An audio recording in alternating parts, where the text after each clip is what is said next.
not to be construed or relied upon as being legal advice for an individual legal situation, or employed for making a legal decision.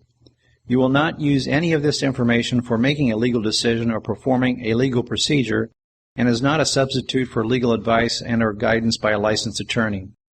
This private show and or documents are for academic informational purposes only, to be used at your own risk without liability to Christian Walters.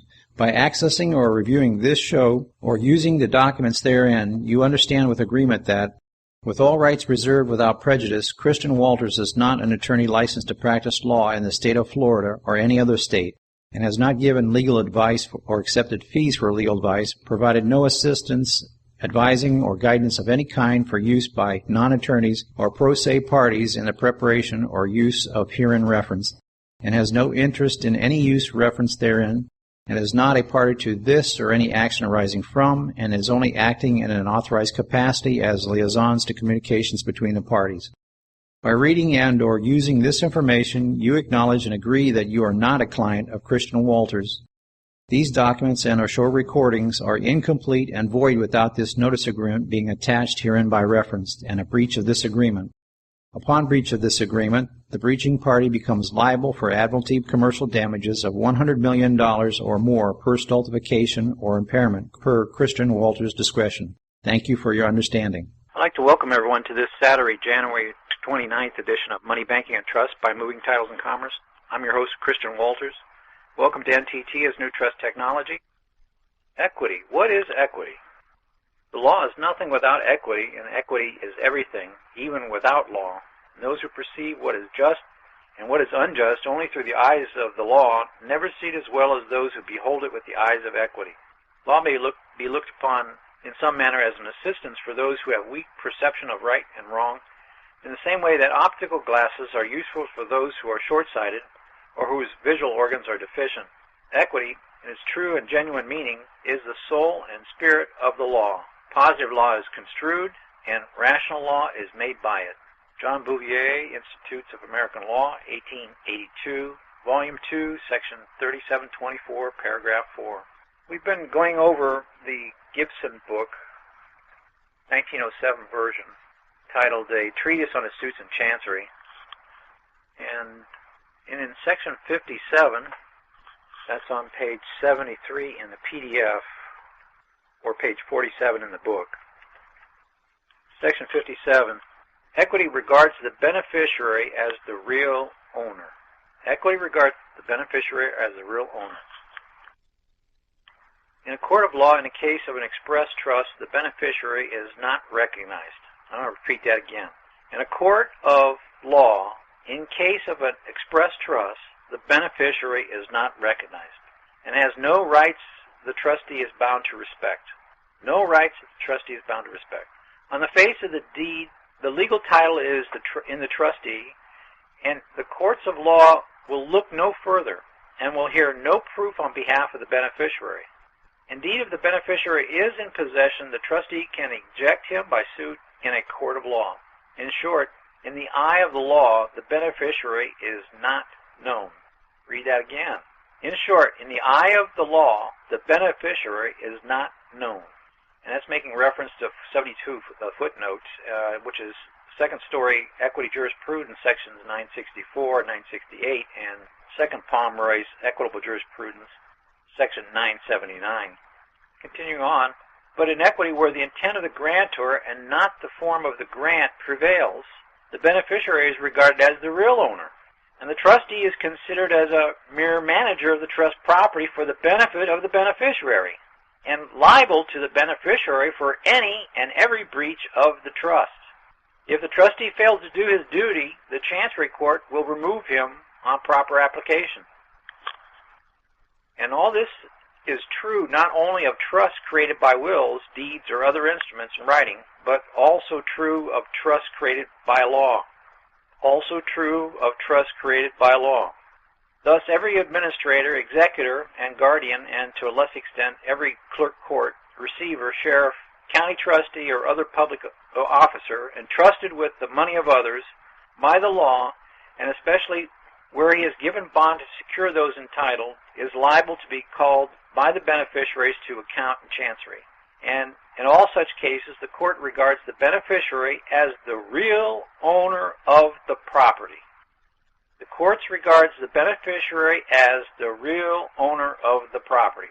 Although the legal title is in the officer having it in his possession, but while the Chancery Court regards the beneficiary as the real owner in order to more fully to guard his interests and assert his rights, it also regards him as the real owner as to his liabilities, and except in cases where the trust is declared by a will or a deed duly registered, will subject his interest in the trust property to the satisfaction of his debts, and on proper bill filed for that purpose, as hereafter shown. In dealing with the beneficiary's interest in the trust property, equity follows the law and treats such property as descendable, divisible, and alienable.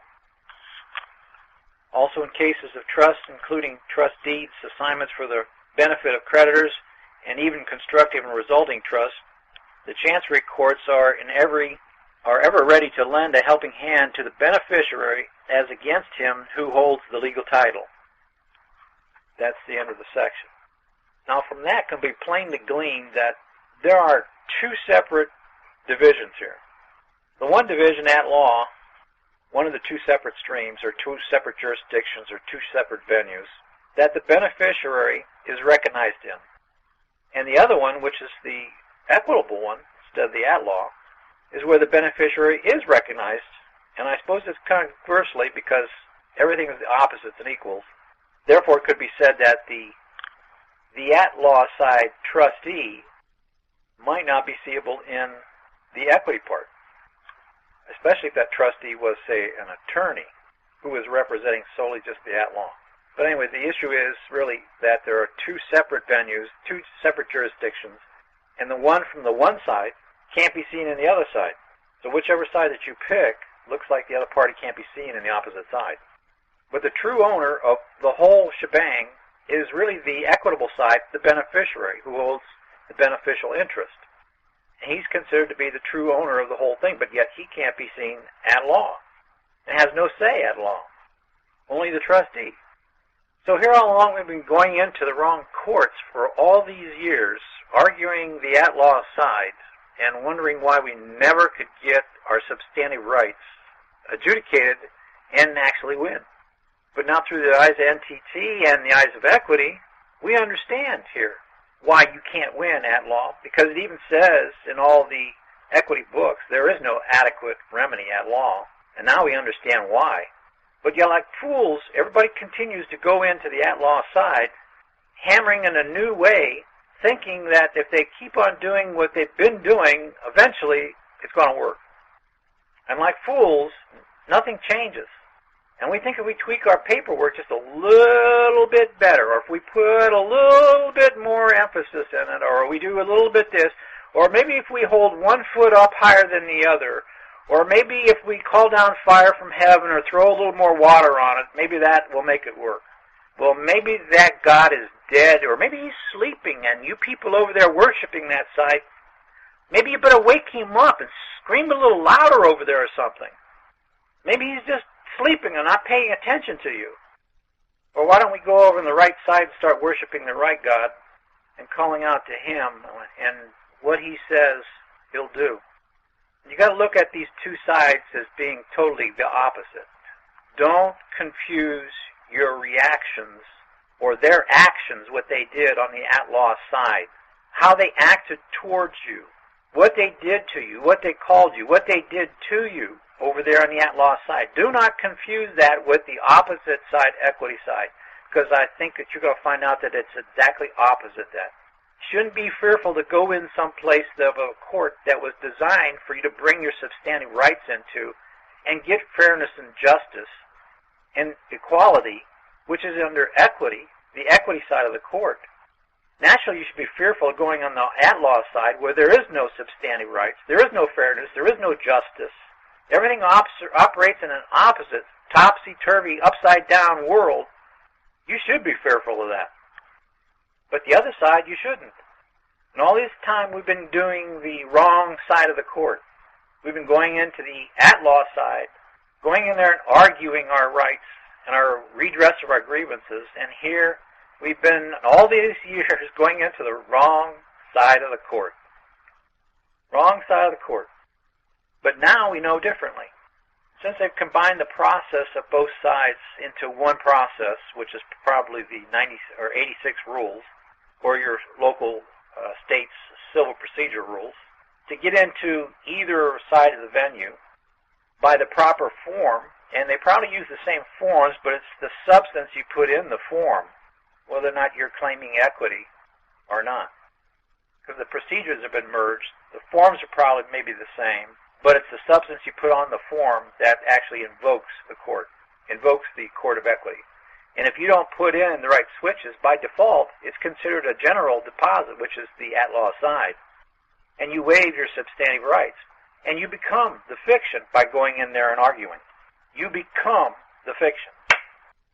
Didn't have to do that. You could go on the equity side and stay out of fiction land and stay one of the people. So why don't we open it up for Q&A. Press star 6 followed by 1 to raise your hand and get in the queue line. Press star 6 followed by 1 to get in the queue line once the Q&A starts. Here? Q&A session started. Okay, Darren. Good evening, Christian. How are you? All right, good. Oh, okay. I'm hoping my coffee will kick in. I got the yawn. I'm over here too early. Made the strong coffee. I'm hoping it kicks in quick. Curious question, and interesting on the beneficiary because hypothetically speaking, let's say for an example, my mother owns, let's say, several annuities through different annuity companies. And of course, with an insurance contract, you have an owner, you have a beneficiary, and of course you have an annuitant, which really the big key is the owner. That really calls all the shots, which I'm assuming would be similar to like a grantor. But of course, annuities are recognized at the at-law side. Can there be a letter generated to the insurance company instructing them that this instrument is now an equity instrument?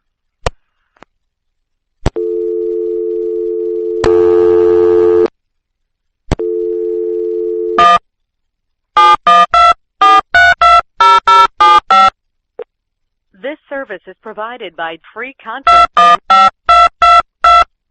Access code accepted. There are 24 participants in this conference. Q&A session started. Okay, I'm back on. Hello, can you hear me? Hello. Yeah, I hear you now. Okay. I got you. All right. Yeah, did you hear what I said before? Yeah. I think it comes down to the annuity, whether or not the annuity was a statutory creation or not.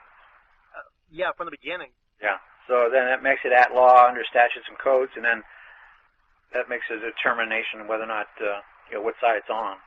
But can't we merge it at any time? Yeah, you can, right? Mm-hmm.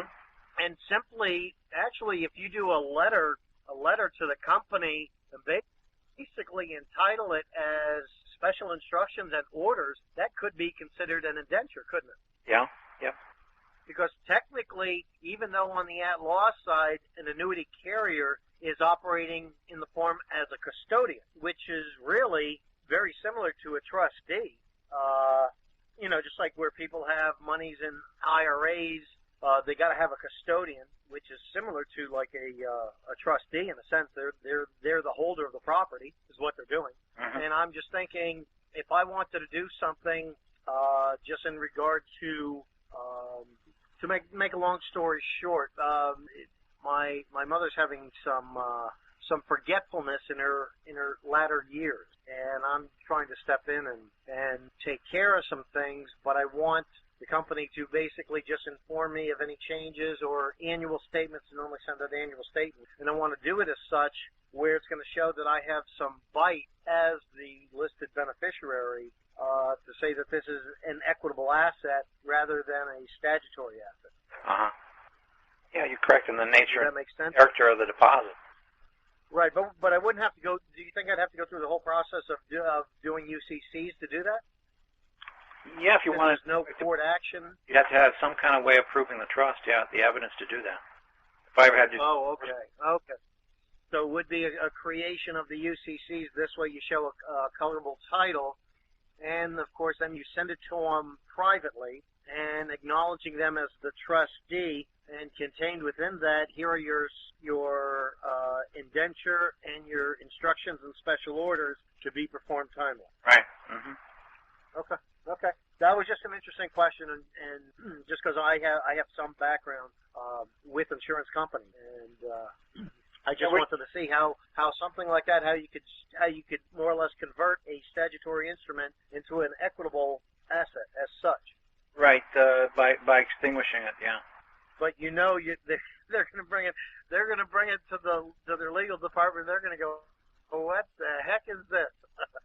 Yeah, and they probably can't see it because the ad law side can't see the equitable side, and the equitable side is what controls both sides. You know what really surprises me tremendously is just because I'm on a bunch of different legal groups out there. And just the petty arguments that people are having, and they have their argument. Oh, this is admiralty. This is this is international law. Blah blah blah blah blah. And the whole time, anything that you're arguing on that side, whether it be admiralty, whether it be administrative, or whether it be just regular codes and statutes, that's still on that side of the court where equity can stand alone against all that. Do you feel the same on that, especially what Bouvier says? Yeah, because all that other stuff is really debtor creditor, and it's on the outlaw side. It's under statutes and codes. Yeah. I was trying to explain that to a buddy of mine. I've been trying to educate him a little bit. Some people might know him, Bob Hurd. He's got a big downline called Lawman Group, and I've been trying to explain to him exactly what equity is. But it was interesting, because he has somewhat expertise on the outlaw side. But then he was talking about equity, but he was talking about statutory equity on that side, which I think many people on that outlaw side that even does have a lot of knowledge, they see, when you say equity, they think statutory equity. They don't know. Explain by what statutory equity really is. Really easy. Sorry, say that?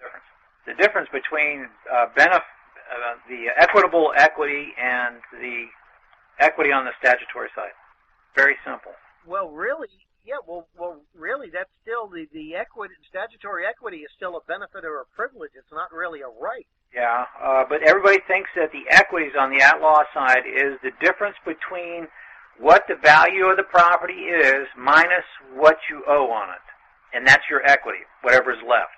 If the value of the property is greater than what you owe, the difference would be my equitable value. So equity is going based on a value, but that's the statutory version of equity. The equity on the beneficial on the outlaw side, in the private side, on the equitable side, is different. It stands for rights, and the value is it's mine. So it's mine is a dollar amount. So it's very easy to tell the difference between a statute. It's not on a net proceeds. Yeah, net proceeds. Yeah. If it's on the plus side, then you've got it on the outlaw side. That's how they look at it. The creditor. You've got a value that you can say that is yours. Assets minus liabilities, which is nothing more than GAAP principle. And that's where you do claim the right, because the only party that has a right to take is the beneficiary on the private side. Mm-hmm. Where on the outlaw side, it's not even recognized. Right. Because it's not a value. They can't recognize anything but a value. Very interesting. That's which is commerce. They can't recognize the unlimited value of the right. They have to see the limited value of the dollar amount, the commerce, the commercial value. Because everything's all commerce over there. It's all commercial. It's all based on value. Would you say that also applies even no matter what law that you're pretty much quoting, like even international law, that's still commerce? Yeah, everything that's today since 33, since they took the actual money out, has been nothing more than statutes and codes, privileges, and that's all public. It's all debtor-creditor. Because when they call it legal tender, that's kind of like an exchange. When they say a tender, when you go to tender something, it's kind of like an exchange. But if you're exchanging a debt note for a debt, you're still got debt. Yep, still have debt. There hasn't been an extinguishment. So if we study this stuff long enough, because people have the argument about. Go ahead. Go ahead. I'm sorry. No, go ahead. I say if we continue studying this long enough, it starts making sense. Oh, perfect. Yeah. I just can't wait till really till we put that cornerstone in place, or the capstone, I should say. That's when it's going to get interesting. That's when we can really suit up and get in the game. Right. That's what I'm waiting for. That's going to be the interesting side. That's going to be very interesting. Very interesting. And I really appreciate you, Christian, is taking so much time in working on the foundation, and I also want to salute my comrades out there of taking your private time and really being certain that we're doing everything right and discussing it and talking about it and really laying the foundation out correct, because I think once we do and it's rock solid, nothing's going to defeat it. Really, I don't see how, because there's really no comparison, especially when you're talking to a right versus everything else on that at-law side. I don't see how that's going to be. If we spend more time developing the foundation and building the foundation, that will save a lot of collateral damage in the future. Right. I agree with the philosophy, and it's the same thing, kind of like what I even do with my paperwork, is that I try to spend as much time to be sure it's done correctly the first time, so this way I don't have to amend or, send out an error or something like that. I'd rather do it right, and even though it might take me longer, but at least I know it's done right, and this way I don't have to amend it later. Right. That's a pain in the butt. Okay, very good. That was really the only question I had, because I was just interested. I was thinking about insurance companies and the way that they operate. Typically, is that they are actually operating as trustees, just like when they do.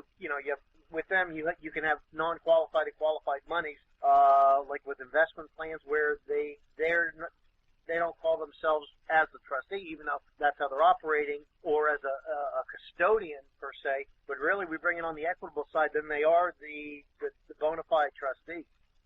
I believe they've been the trustee all along since '33, except they keep on repudiating, and we don't know to refuse the repudiation and give it back to them and tell them, no, you're the trustee, do the performance, or you're also in breach of duty.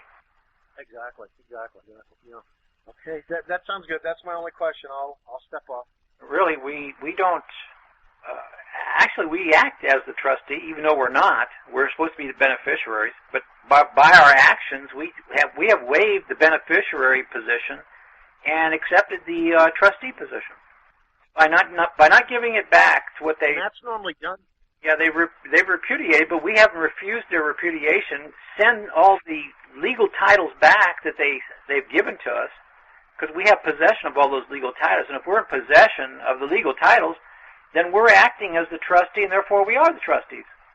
And that's just like if somebody is named in a court action, they're basically creating an expressed or implied trust, and really you are the trustee, where your body is the surety, especially if there's possible imprisonment, because they have to, have some type of surety to collateralize that on the debtor creditor side. But typically you are the trustee in that situation. Yeah. Unless you repudiate it and come in and say, no, I am the grantor, because now once you make that distinction, now you have a different status, because now it goes under a specially pleaded matter, which that at-law side can hear.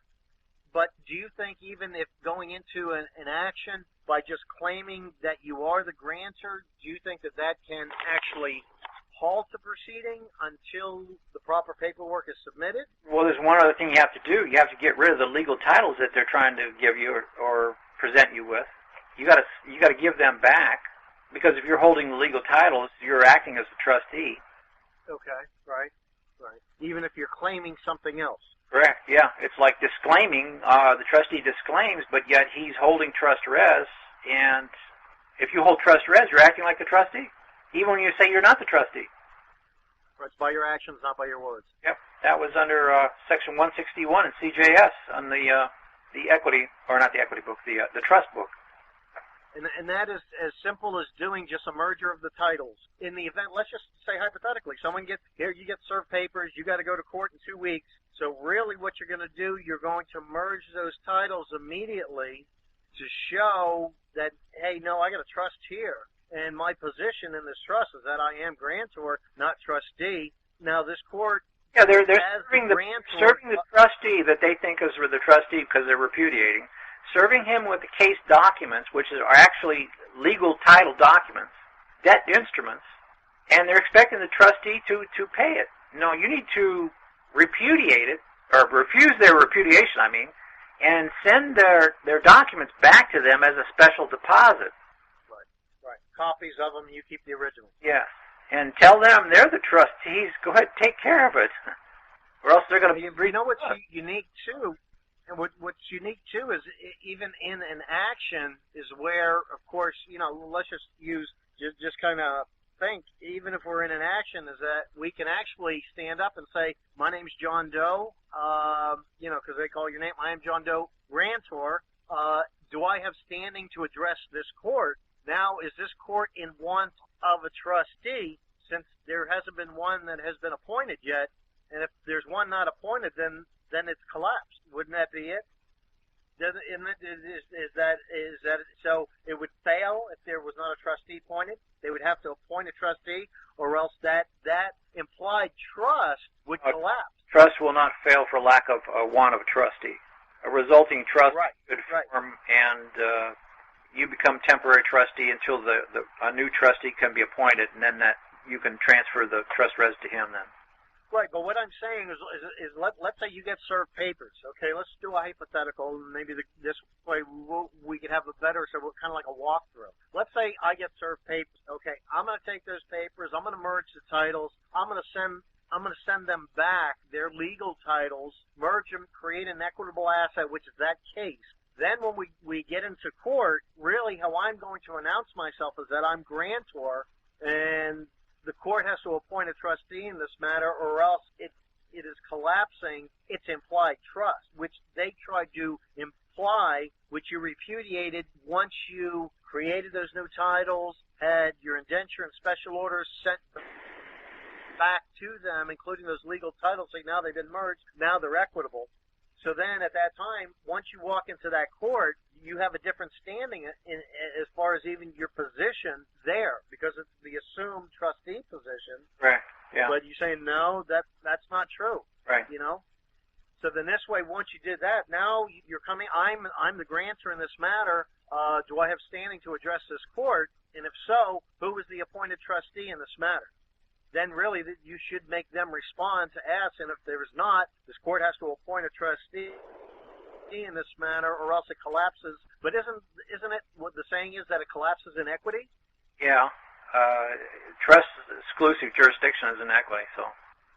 Okay. But I'm just thinking on like if we get named in a court case, we're going to come in, we're going to merge our titles, we're going to send back those legal titles, merge them, create an equitable asset, send them back to the one who sent them to us. Now they're appointed as trustee. Now they're really the trustee at that time. Mm-hmm.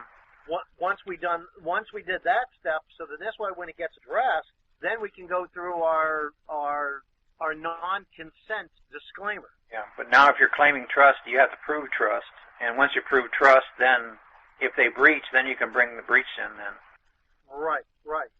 But I'm even saying right there, because of course, let's face it, a judge walks in, you walk in, there's a judge sitting there, he's thinking, this is a no-brainer here, this is totally at the outlaw side, and you're coming in with this side of it. You're going to have to come in with the proper documentation to set up equity for the enforcement of the trust, because if you're going to claim trust, you're going to have to come into equity right off the bat with the proper bill and equity, the proper counterclaim, say. Because if you don't, you're going to on the at-law side, and then you're going to be stuck in there, and you're going to have to. You may have waived your beneficial stuff, and then you're back on the at-law side again. But do we have to come in there with the bill of equity right away? In other words, let's say for an example, is that I'm going to claim the other side. No, they're the trustee. You need to address them on this matter. Yeah, but it's assumed that you're coming in as the at-law on the at-law side as the trustee.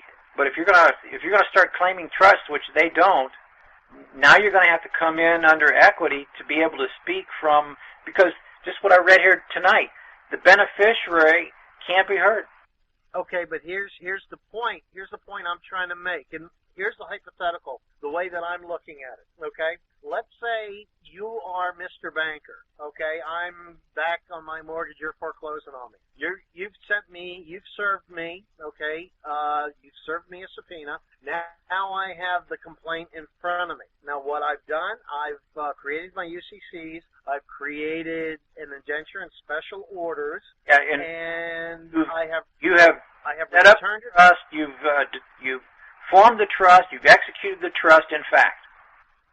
Yeah. Let me use my hypothetical and then see if this is the proper process. Let's say. Yep, now you got to take that into court. If you're going to start claiming there is a trust, now you got to take your proofs, and in order to get in to let the court hear the beneficial side, you're going to have the at-law side switch from the presumption of at-law to where you're in a beneficial court to say you can claim the trust and prove the trust.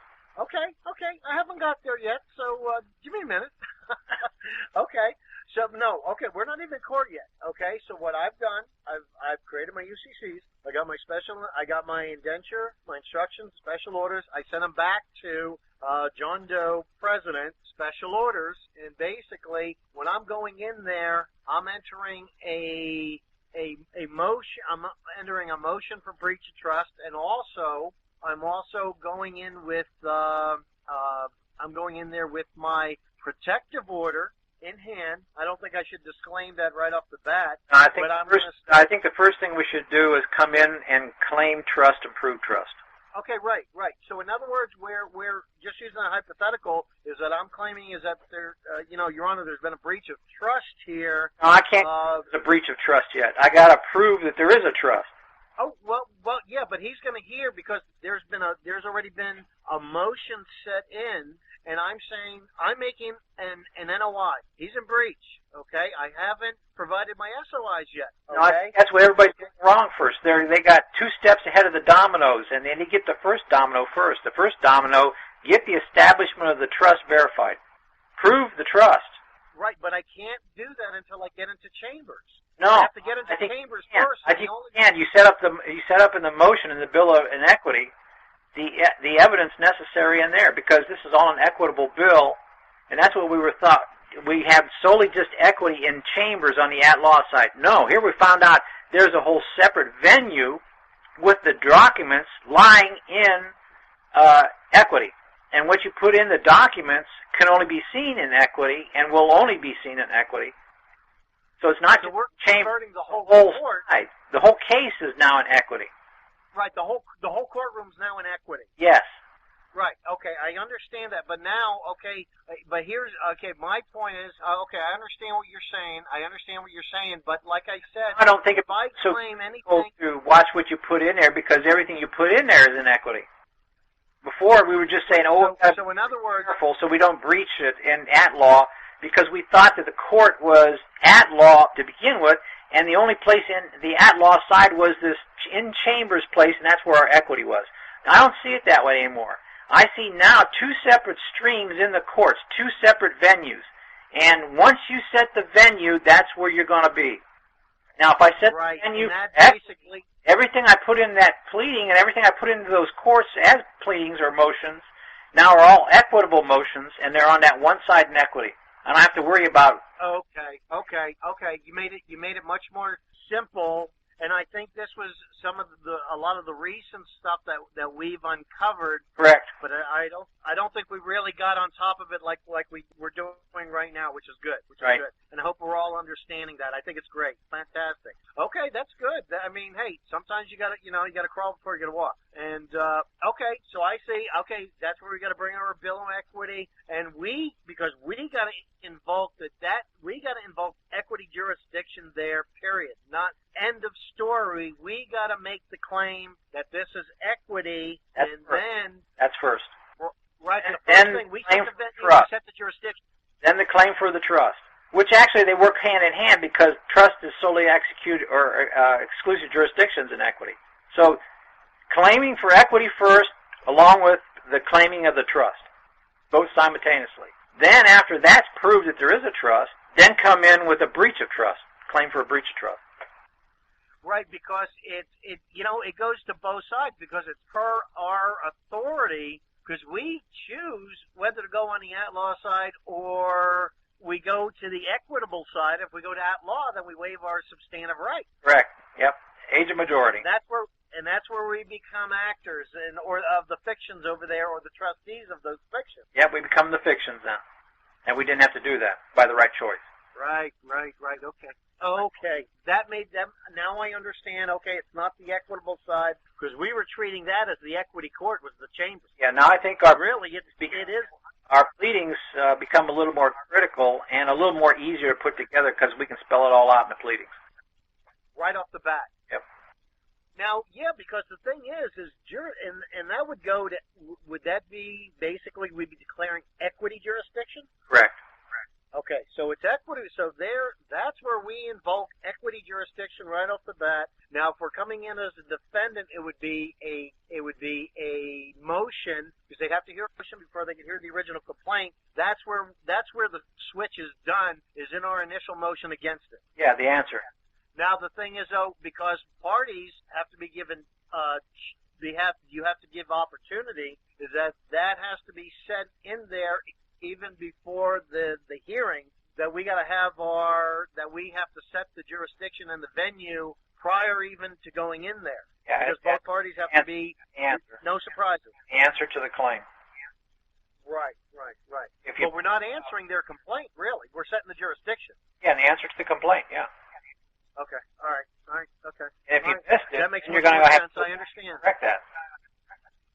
Okay. If you missed it in the answer, setting it up, you're going to have to go back and correct it. And that would be probably with the dismissal transfer from one venue to the other. Okay, motion to dismiss right off the bat. Now, would you be doing also like a judicial notice to invoke equity? Because there would be your notice. Yeah, you could, but in this Gibson book, they're saying, I've read in there, that you don't want to judicially notice anything that the court is cognizant of right off the bat.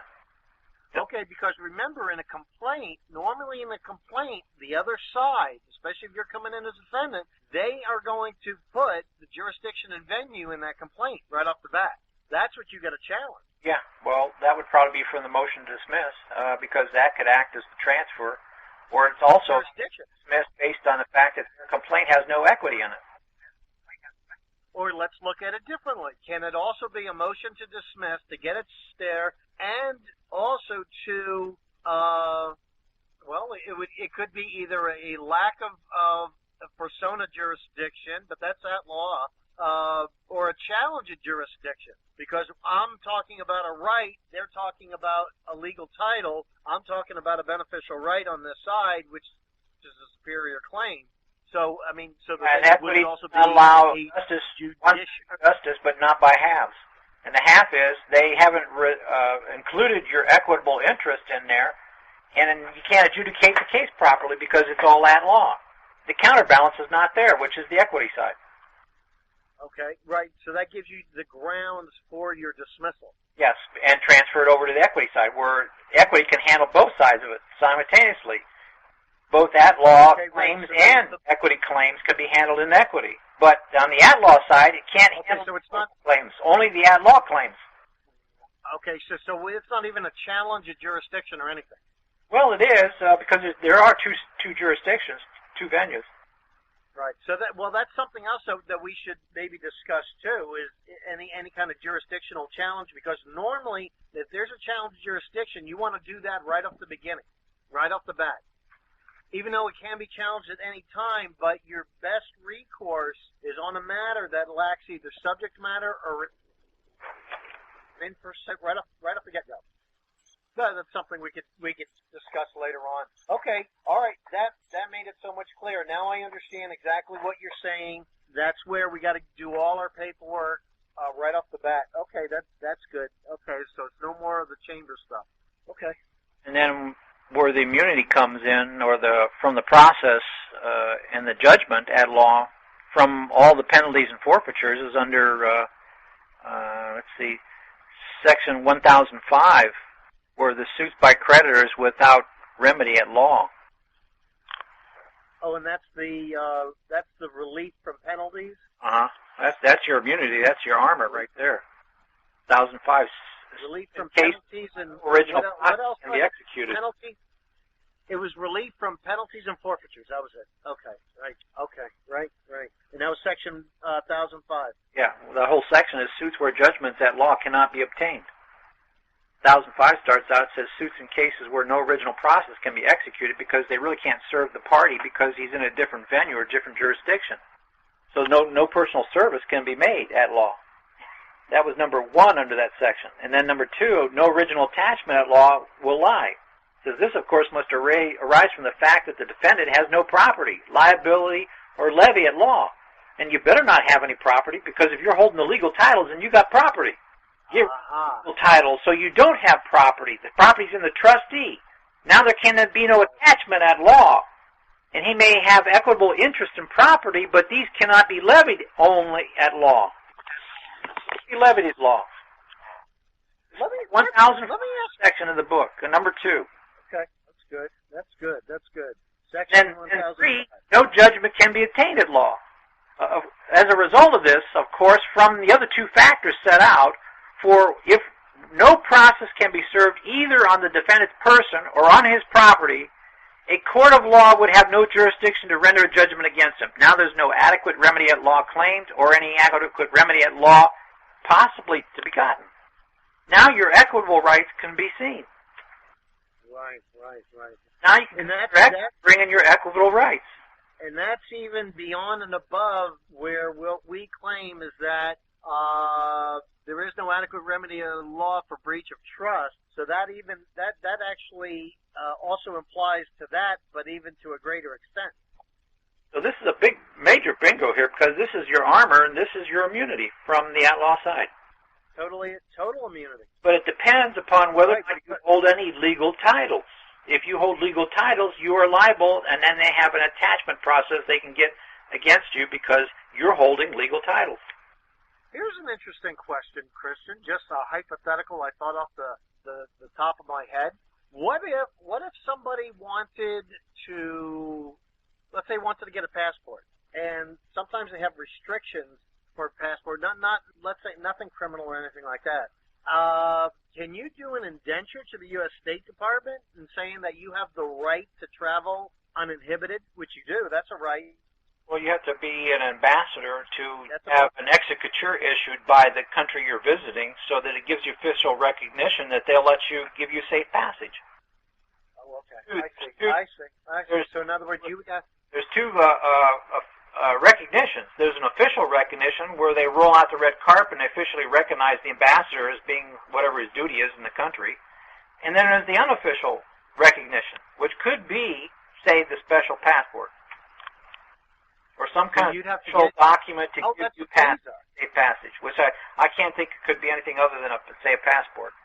But isn't that basically a visa when you're, let's say I'm going to visit China, and I would have to I'd have to get a visa from China, right? Correct.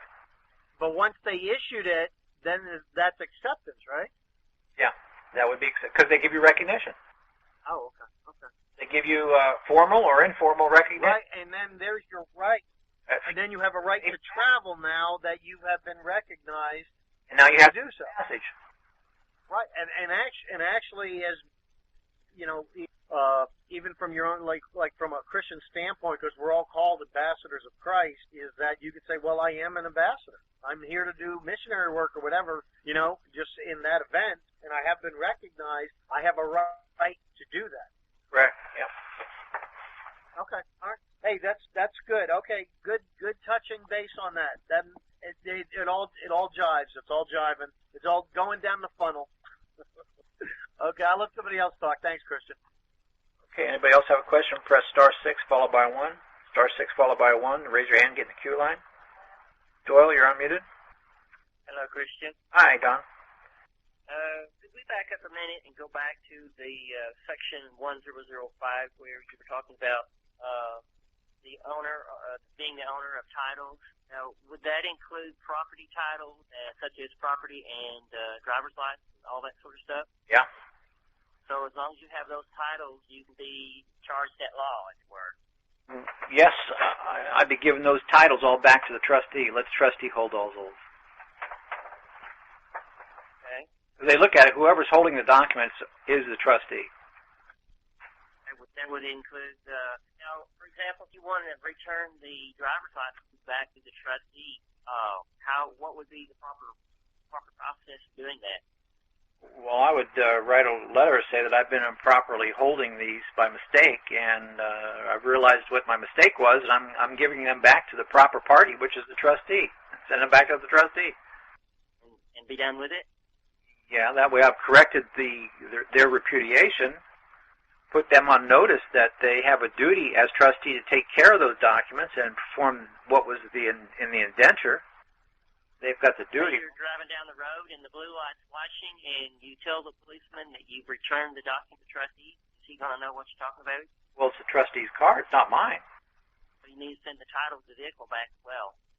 Well, you can also have a lease agreement with the trustee that you can lease the vehicle, and that way you have an agreement with him, an at-law contract, a lease.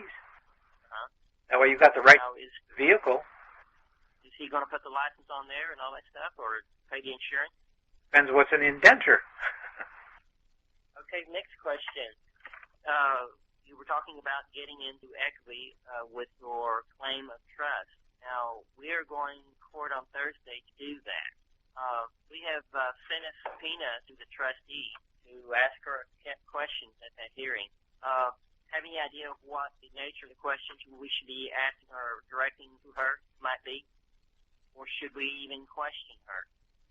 Well, the question is that did they or did they not receive trust res on such and such a date that was provable by the green card, say? Right, from 3811. Yeah.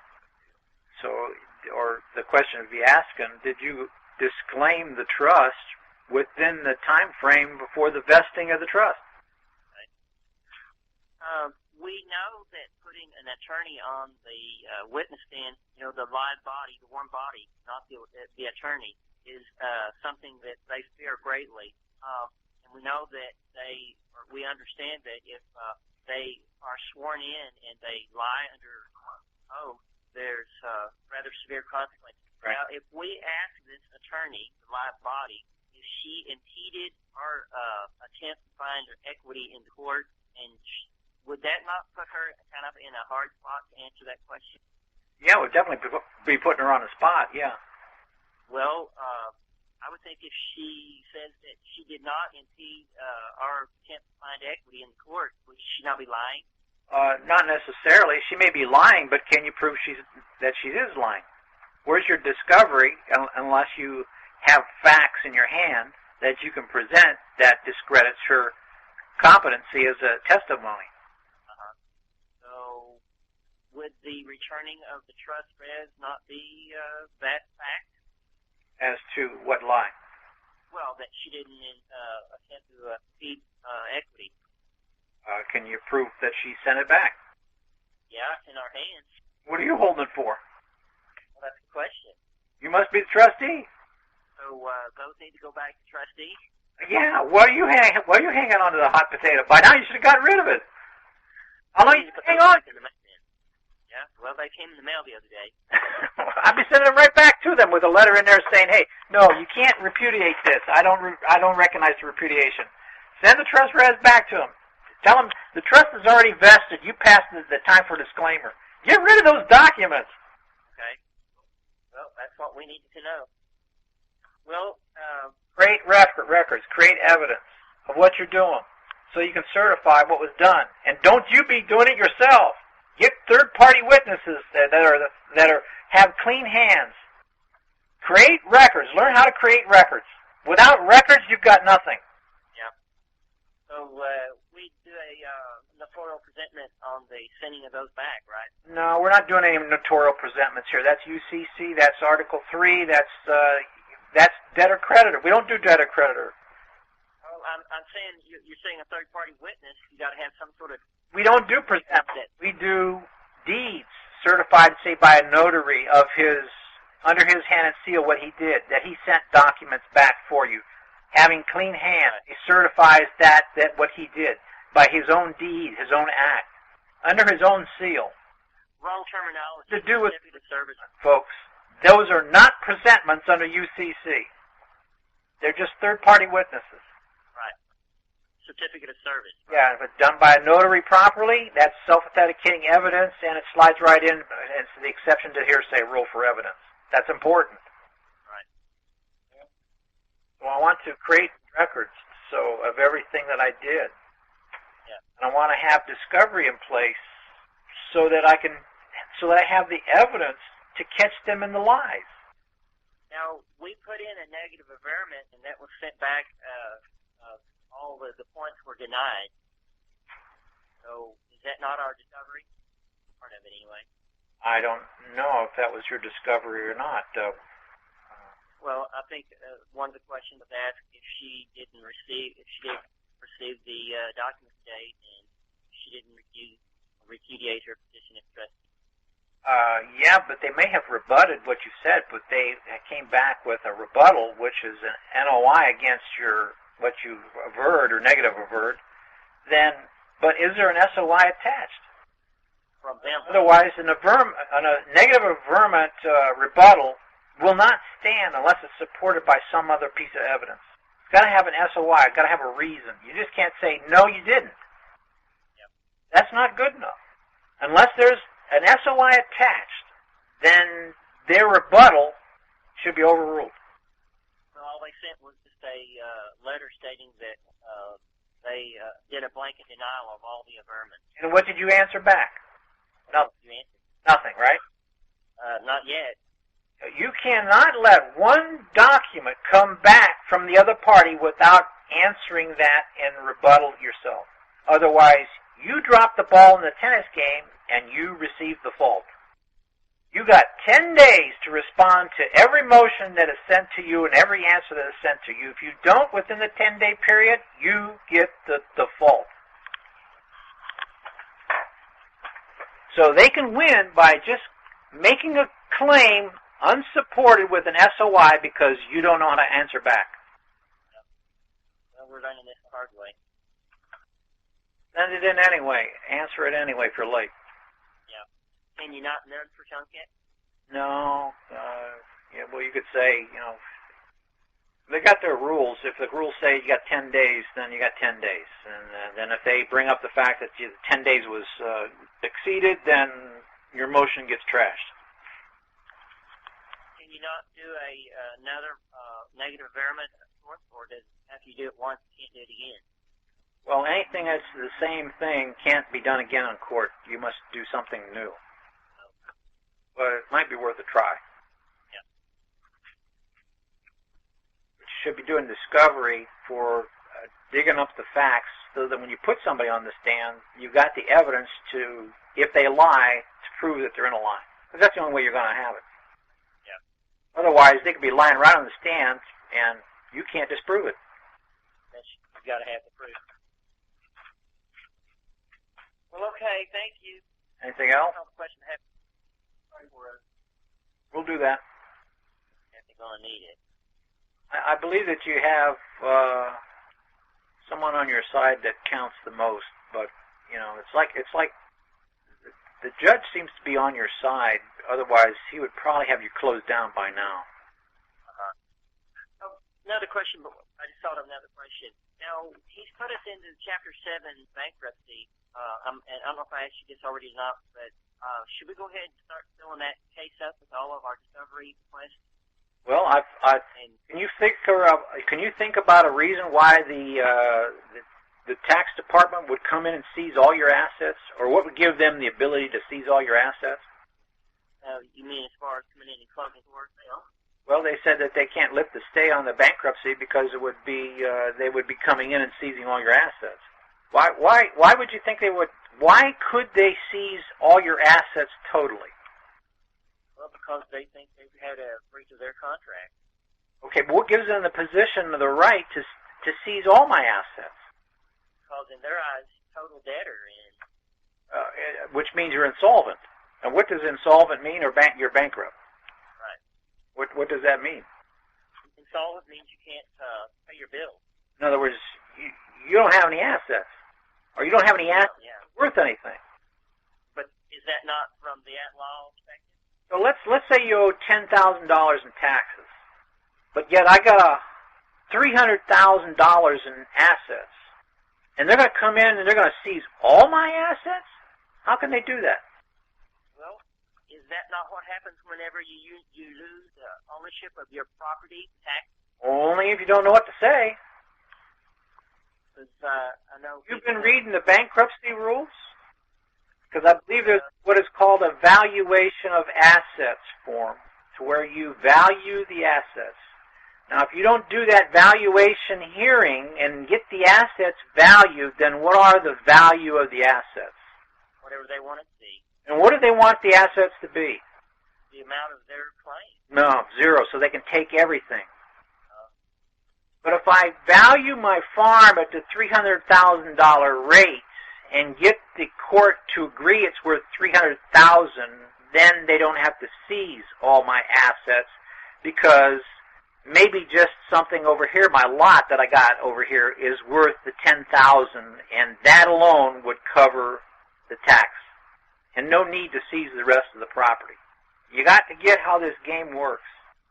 They got their procedures, their forms, their processes that they're doing over there, and we're getting beat up for the lack of knowledge of what to do. Yep.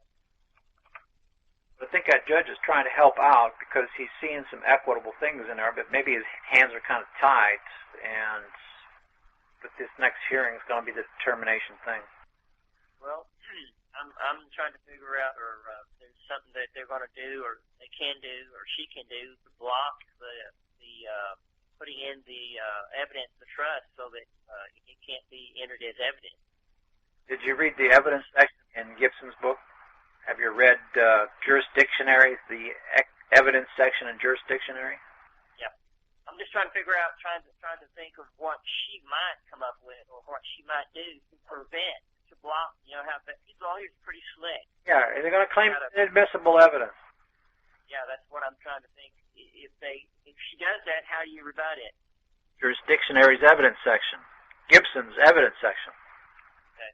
That's why we use self-authenticating records. What's your answer to the objection? Oh, that's inadmissible. That's hearsay. So the 3811 would not be a self-authenticating record? I don't know. You tell me. I would think it would be. It's issued by the post office, isn't it? No, you got to comport this stuff to what they recognize according to their rule. What rule of evidence are you making it comport to? You lose. You lose. Out of there. Time's up. You waited too long. You see, you make your claim. It's admissible evidence, and they're saying it's not admissible. If you can't back up your claim, your NOI, with an SOI right off the bat, then you're going to waive it, and it's going to be overruled. You got to walk in there and know the evidence rule, whatever evidence rule it's going to comport to, which is your SOI, to make that claim. If you don't, you got about 30 seconds. They're going to say it's admissible. You're going to say that it is admissible. Why is it admissible? Because of what reason? It's a green card. It's a 3811. Yep, Form 3811. That doesn't comport it to what the court can recognize. It has the signature of the addressee on it. Read your read your federal rules of evidence here. And know where that green card fits in what particular numbered rule. Well, Your Honor, according to whatever the evidence rule is, 801, it says that it's a self-authenticating document. It's a business record. What are your exceptions to the hearsay rules? You better know them like the back of your hand, or at least have notes on a piece of paper. Because this is how they're going to get you. They're going to get you as inadmissible evidence, and you're going to say it's admissible, but if you can't rebut it with an SOI to prove that it is, then it's not, and they're going to win. Yeah, well, that's what I'm afraid of. Got any attorney friends that you can ask and get a crash course real quick on evidence? Yeah, I don't know how something he would be. Either that or look in the Federal Rules of Civil Procedure under the evidence and find out what the exceptions are, the hearsay rules, and know those codes and what your evidence, what slot it fits into. Yeah. Well, I suggest you start reading those for understanding. Trust test, the elements for the trust test. Well, that would be all of the intent, purpose, parties, trust risk, form of delivery. Yeah, and where's that in the restatement of the law and trust? I think it's in section 2. I better not think. Got to know. Yeah. Got to back up those things with that. Then you need the method of formation. Be able to prove that. Got the facts, the records to the trust test. Then got to be able to get that into evidence. Right. So your method of formation would be the delivery of the indenture to the trustee, facts or evidence by the Form 3811. Yeah, that would be your green card to prove that it was sent. Now, is that admissible or is that inadmissible? Well, the self-authenticating record, so according to 801, it's admissible. I need that. I'm not up on the federal stuff, so I don't know if that was the right rule, but Well, we'll go back and read and make sure that's the right word. that would be comporting to a business record. That's under 803, Section 6, records of regularly conducted activity. Mailing, is that not regular activity? Mail? So who did Any form, the mailing? Who did the mailing on the for the card? that would have been done by a notary. Or do you have his certificate then of his act that he did? Yes. Well, maybe we can talk about this a little bit different on another program here. So. So we time to go do another baptism of fire Thursday. Right. We're hairless these days. Been twins. It'll grow back. Cold. Anything else? I think I'll be good enough to chew on for a day or two. Yeah, study those evidence rules so you know them. Yeah. I think I would have subpoenaed the notary so that he could give testimony that was his document under his hand and seal. Okay. That would be foundation setting up the fact that he is a notary and he's got the right to do that. Right. Did he fill out a proof of delivery? And was in that proof of delivery the listing of the documents that were sent? Okay. Okay. Yeah, bring Darren in, if he's got something to add. Darren, you got something to add? Okay. Yeah, I did, because I remember we talked about this before, and I said to check your bankruptcy rules, because they might be different from the other federal court. Now, typically when you're in a federal action, once the complaint's served, then you have the motions that are going to go back and forth. Once the motions are done and that argument's over, then the court's going to order a pretrial conference. You don't ask for discovery before that pretrial conference. That's where it's sat down and it's tried to resolve the issue so it doesn't go into a lengthy trial, or possibly could be arbitrated or negotiated so it saves time on the court and extra expenses of litigation, et cetera, et cetera. Now, in some matters, you could do that with another party. Depends on the situation. In your case, you can't ask for discovery yet, but I don't know bankruptcy rules. I know in regular federal court, it's just like myself. I filed the case back in August, okay? Once I filed my complaint, the motions went back and forth, which I slammed the other party on. And right now, I'm just sitting there waiting for the pretrial conference, okay? It hasn't emerged yet, and I can't ask for discovery, because once it gets to the discovery, in my case, they're done. They don't want it to get to the discovery, because I got them on fraud and everything else.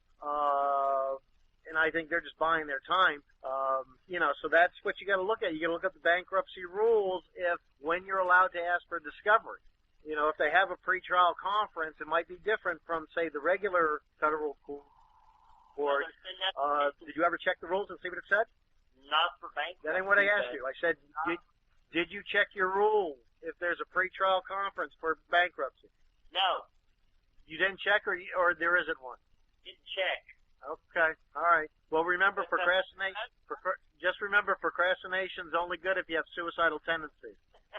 Well, according to the federal rules, the judge who determines whether there's going to be a pretrial conference. Look at the bankruptcy rules. Don't look at the federal rules. You're in bankruptcy court. Even though it's a federal court, it's a court of record, but look at the bankruptcy rules, specifically the bankruptcy rules, and also check your local rules. If they have a local rule in that bankruptcy court, you got to check. There's basically three kind of rules you got to check: the local rules, the bankruptcy rules, and then the federal rules.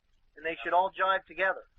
Okay. The rules are the key. That's how you move the court. That's how you make the court act. And you make the court do what you want it to, because you can only move a court by rule. The only way you do it. It's imperative that you know what the rules are. Right. Yeah. It's like showing up with hockey equipment at a baseball game. Won't go over well. Right, because you didn't know the rules. You know? Check and see, because like I said, normally in a federal action, and this is just talking civil, this isn't criminal or anything, is that once the complaint's filed, then you'll have a complaint, then there's called the flurries of motion, where the other party's trying to get it dismissed if you're coming in as a plaintiff, and then you're basically striking everything down that they're saying. And then but in your complaint, you're also submitting your SOIs. You're making an allegation, and then you're supporting it with an SOI, which is labeled as an exhibit. Right. Check your rules. What does the rule say when you can ask for discovery in bankruptcy court? You might be able to ask for discovery now. That means you go for discovery, you go for interrogatories, admissions, depositions. You could do whatever. But if it says you got to wait till the court schedules the conference, the pretrial conference, then at that time after the conference, then you can ask. Then you get into the discovery stage of your case. Okay. Check your rules. Okay. That's it. That's all I got. Thanks. Thanks, Darren. Okay, anything else, guys? We're going to have to go to the library. Copy those rules. I can get them off the internet. Anything else? Can't think of anything right now. Thanks. Okay, all right. So who we got next? Jeff, you're muted. Jeff in California, you unmuted. Hello, Jeff. You there?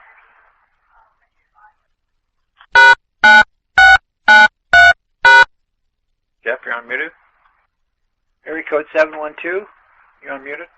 Yeah, I got a Scotch Bridgman's law book here, and there's a little section here of legal remedies for beneficiaries. I kind of like to read that out, if it's all right. Sure, go ahead. It says, although the remedies of the beneficiary against the trustee are ordinarily exclusively by a proceeding in equity, there are certain situations which a remedy at law has been permitted. In these situations, the liability of the trustee is definite and clear, and no accounting is necessary to establish. The first situation includes cases where the trustee is under an immediate and unconditional duty to pay the money to the beneficiary. The second situation includes cases which the trustee is under duty immediately and unconditionally transfer a chattel to the beneficiary. In other situations, it is held by way of the authority that the remedies of the beneficiary are exclusively equitable. And I got a court case down here, Tuttleford versus Real Estate Land Title and Trust Company. Then there's another one in here, it's equitable remedy for beneficiary. What's the year of your publication? I'm sorry? What's the year of your publication? 1960. What again? 1960. 1960. Scotch Bridgman Law and Trust. Said, So, I'll continue on. The equitable remedies of the beneficiary. A court of equity having jurisdiction over the administration of trust, which will give the beneficiaries of a trust such remedies against trust, are necessarily for the protection of their interests. In some states, jurisdiction gives such remedies by statutes committed in whole or in part of the courts of probate. These remedies include, number one, specific enforcement of the duties of the trustee under the trust, an injection under the threatening breach of trust, or threatening to trust. Number three, a redress for a breach of trust. 4, an appointment of a receiver, and 5 is removal of the trustee. So I just thought that might help people out on that. Okay, which one of those would anybody want to use? That's just remedies. They're both basically the same thing. Just legal remedies and equitable remedies. That one, their own situation. I think that last one you read in the first grouping, where it said that if it was a solely an equitable claim, so that was cognizable in equity. Yeah, that's court equity, having jurisdiction over the administration of trust, which gives the beneficiary of trust such remedies against the trustee as necessary protection of their interests. So what I can't figure out is, can you do this? Like, let's say you had a traffic ticket. Sure, you have to turn off for the traffic ticket into a trust, and then merge it as payment. And if they don't do that, then it's a breach of the trust, and you're going for a breach of the trust. Okay. Yeah, I read this a couple times, but I'm kind of lost between the legal and the equitable. You got to watch out for the codifications of the law, which turns the law into statutes and codes, which puts it under the debtor-creditor realm and takes it out of the equitable law side and puts it into the statutes and code at law side. And what it did is it just codified the actual equitable into the privilege, and the privilege is granted to you by the state, which can be taken away, and then it switches the jurisdiction on you. Okay. Yeah, it's making more sense now then. Yeah, that's all I had. That was from a case, was it? No, it's just what you read in earlier, legal remedies. So I just grabbed my Scotch Bridgman after that, and I knew I read this once before, but I figured that maybe the people like to know this, that they, it could help them out somehow. Okay, thanks, appreciate it. Anything else? Now, I can read them out. The recognition of beneficiaries insisted by the courts of law. It says, maybe somebody might help them out, but it says, although it is... What's the title again? What's the title again? What's that? Give the title again. It's recognition of beneficiaries' interests by courts of law. So we have a court of law, and that was a 1960 publication? Yes. Okay, so we come after the switch in 33. So the court of law then is the statutes and codes. So it's the at-law side, statutes and code side, recognizing the beneficiary. Now, we read before that the beneficiary can't be seen on the at-law side. The only way he can be seen is if he has been codified so that he can be seen in there. And if that is done so, then his beneficiary right has been turned into a beneficiary privilege. And now you've been codified on the at-law side to where the at-law side will give you no adequate remedy for what you're asking for. Yeah, I knew I read this before, but it didn't sink in. But, I got to read something 2 or 3 times in order for it to sink in, and I only read it once. It's like we got to take and make sure we don't fall into the trap of the codification statutory side. Yeah. But anyhow, I'll go ahead and read this out real quick. Well, I don't think it's worth it, really, because if they're going to recognize the beneficiary at the at-law side, then something's been cooked up. You lost a right somehow. Now, the thing to be asking is, how do we get it so that we don't lose that right, so we don't fall in the codification trap? So we do that by not claiming anything at law. In other words, I don't claim that statute. Because if I claim that statute, I fall right into the codification, and I'm granted a privilege. And that privilege is that I'm the slave, and they give me the remedy. Yeah, I just don't think you have to consent. You don't consent to whatever they're doing. Well, no, you don't consent. You're still in that court, and then you're waiving it because you're acting like the fiction. You're over there arguing. Yeah. When I need to be coming in with a proper bill in chancery and putting the equitable switches in there and claiming the equitable side instead of the at-law side. Yeah, I heard one guy say that he was in a courtroom one day, and this guy walked in, and it was the birth certificate, laid that down. He said, that's what you're doing. He went and waited till they were done, and then went and picked up the birth certificate and left. But I didn't know if that was true or not, and so I never talked to the guy to find out for sure. It was a straw man. It's happened before, yep. Yeah, anything else? No, that's it. I just thought I'd bring that up. Okay, appreciate it. Thanks for coming on. Jeff, you're unmuted again. Hello, Jeff. Jeff in California. Hello, Jeff. Oh, he just dropped off. Maybe he's trying to get on and can't get on. Unmuted. All right, press star 6. Anybody to ask a question? Star 6 followed by 1. Raise your hand, get in the queue line. Star 6 followed by 1. Anybody? Star 6 followed by 1. Anybody have a question? Star 6 followed by 1. Anybody? Raise your hand. Nobody? All right, somebody skyped in a question. What was the question? The question was, can a man transfer an interest when he doesn't have one?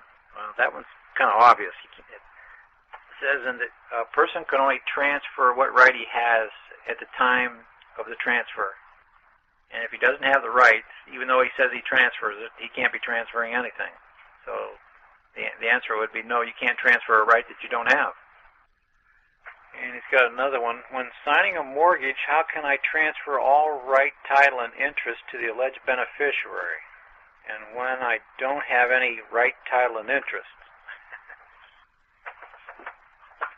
Well, you can't. If you don't have any right, title, and interest, there's nothing there to transfer. Says, am I not committing fraud in doing so? Yeah, you probably are. So anybody else have a question? Press star 6 followed by 1. Did Organic Ally come back on? Star 6 followed by 1. Anybody? Okay. Anybody got a question? Going once? Questions, anybody? Going twice? Questions, anybody? Star 6 followed by 1. Going 3 times. Okay, that's the show. See everybody on Monday at 10 p.m. for the Trust Ambassadors, and we'll probably pick up talking about equity again on the Maxims. So everybody have a great night. Talk to you later.